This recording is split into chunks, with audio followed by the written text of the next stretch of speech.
trái tim anh thuộc em. Nguyện trọn cả trái tim yêu em suốt đời.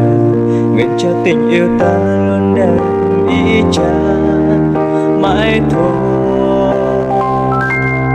Người yêu ơi, em biết trái tim em cần anh, dù cho bao cách xa gian nan bao ngày. Lòng em nguyện yêu anh chẳng hề đổi thay từ đây. Một chặng đường sẽ không như mơ, không như thiên đường. Đừng kể Chúa sóng gió sẽ vượt qua. Một chặng đường sẽ không cô đơn, không thấy lo buồn, bởi vì Chúa luôn bên cạnh ta, người yêu ơi.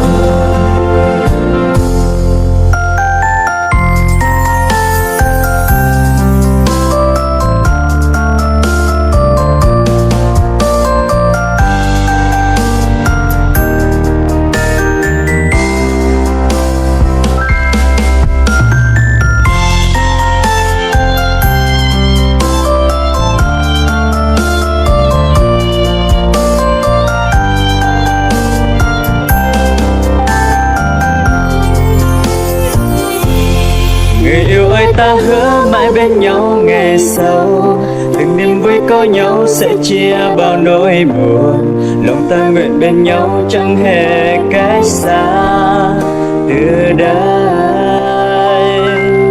Và giờ đây ta đứng trước ngôi Cha toàn năng, cầu xin Chúa dắt đỡ chăm lo mỗi ngày.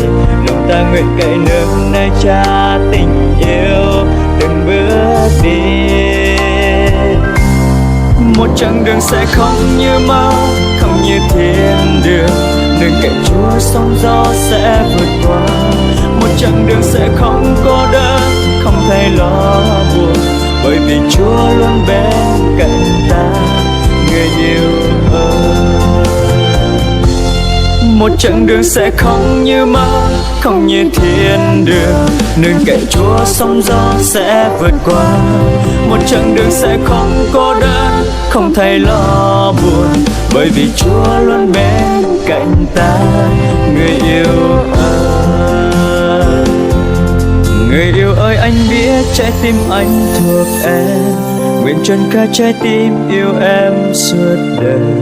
Nguyện cho tình yêu ta luôn đẹp ý cha mãi thôi.